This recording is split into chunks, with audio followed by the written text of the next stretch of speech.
صحیح بخاری کتاب العلم باب نمبر 23 سواری وغیرہ پر سوار رہ کر فتویٰ دینا۔ حدیث نمبر 83 حضرت عبداللہ بن عمر بن عاص رضی اللہ عنہما سے روایت ہے کہ رسول اللہ صلی اللہ علیہ وآلہ وسلم حجۃ الوداع کے موقع پر مینا میں ان لوگوں کے لیے کھڑے تھے جو آپ سے مسائل پوچھ رہے تھے۔ ایک شخص آیا اور کہنے لگا، مجھے خیال نہیں رہا، میں نے قربانی سے پہلے اپنا سر منڈوا لیا ہے۔ آپ نے فرمایا، اب ذبح کر لو، کچھ مذائقہ نہیں۔ پھر ایک شخص آیا اور عرض کیا، لا علمی سے میں نے رمی سے پہلے قربانی کر لی ہے۔ آپ نے فرمایا، اب رمی کر لو، کوئی حرج نہیں۔ عبداللہ بن عمر رضی اللہ عنہ کہتے ہیں، اس دن آپ سے جس بات کی بابت بھی پوچھا گیا جو کسی نے پہلے کر لی یا بعد میں، تو آپ نے فرمایا، اب کر لو، کچھ حرج نہیں۔ باب نمبر 24 جس نے ہاتھ یا سر کے اشارے سے فتویٰ کا جواب دیا۔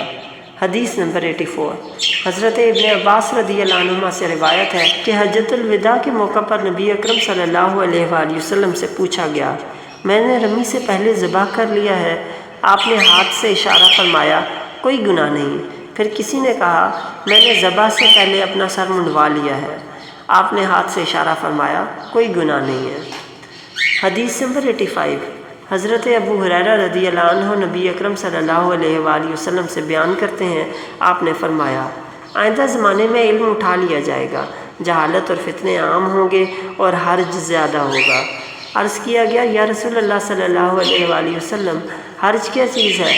آپ نے اپنے دست مبارک سے اس طرح ترچھا اشارہ کر کے فرمایا گویا آپ کی مراد قتل تھی۔ حدیث نمبر 86 حضرت اسماء بنت ابی بکر رضی اللہ عنہما سے روایت ہے، انہوں نے فرمایا، میں حضرت عائشہ رضی اللہ عنہما کے پاس آئی جبکہ وہ نماز پڑھ رہی تھیں۔ میں نے کہا، لوگوں کا کیا حال ہے، یعنی وہ پریشان کیوں ہیں؟ انہوں نے آسمان کی طرف اشارہ کیا، یعنی دیکھو سورج کو گرہن لگ گیا ہے۔ اتنے میں لوگ نماز کسوف کے لیے کھڑے ہوئے تو حضرت عائشہ رضی اللہ عنہما نے کہا، سبحان اللہ۔ میں نے پوچھا، یہ گرہن کیا کوئی عذاب یا قیامت کی علامت ہے؟ انہوں نے سر سے اشارہ کیا، ہاں۔ پھر میں بھی نماز کے لیے کھڑی ہو گئی، حتیٰ کہ مجھ پر غشی طاری ہونے لگی، تو میں نے اپنے سر پر پانی ڈالنا شروع کر دیا۔ پھر جب نماز ختم ہو چکی تو نبی اکرم صلی اللہ علیہ وآلہ وسلم نے اللہ تعالیٰ کی حمد و ثنا کی اور فرمایا، جو چیزیں اب تک مجھے نہیں دکھائی گئی تھیں انہیں میں نے اپنی اس جگہ سے دیکھ لیا ہے، حتیٰ کہ جنت اور دوزخ کو بھی، اور میری طرف یہ وحی بھیجی گئی ہے کہ قبروں میں تمہاری آزمائش ہوگی جیسے مسیح دجال یا اس کے قریب فتنے سے آزمائے جاؤ گے۔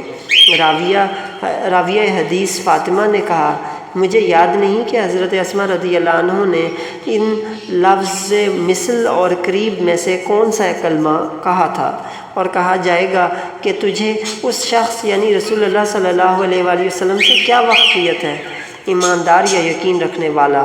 فاطمہ نے کہا، مجھے یاد نہیں کہ حضرت اسماء رضی اللہ عنہ نے ان دونوں مومن اور موقن میں سے کون سا کلمہ کہا تھا۔ کہے گا کہ وہ حضرت محمد صلی اللہ علیہ وآلہ وسلم اللہ کے رسول ہیں جو ہمارے پاس کھلی نشانیاں اور ہدایت لے کر آئے تھے، ہم نے ان کا کہا مانا اور ان کی پیروی کی، وہ محمد صلی اللہ علیہ وآلہ وسلم ہیں۔ 3 بار ایسا ہی کہے گا، چنانچہ اس سے کہا جائے گا، تو مزے سے سو جا، بے شک ہم نے جان لیا کہ تو محمد صلی اللہ علیہ وآلہ وسلم پر ایمان رکھتا ہے اور منافق یا شک کرنے والا۔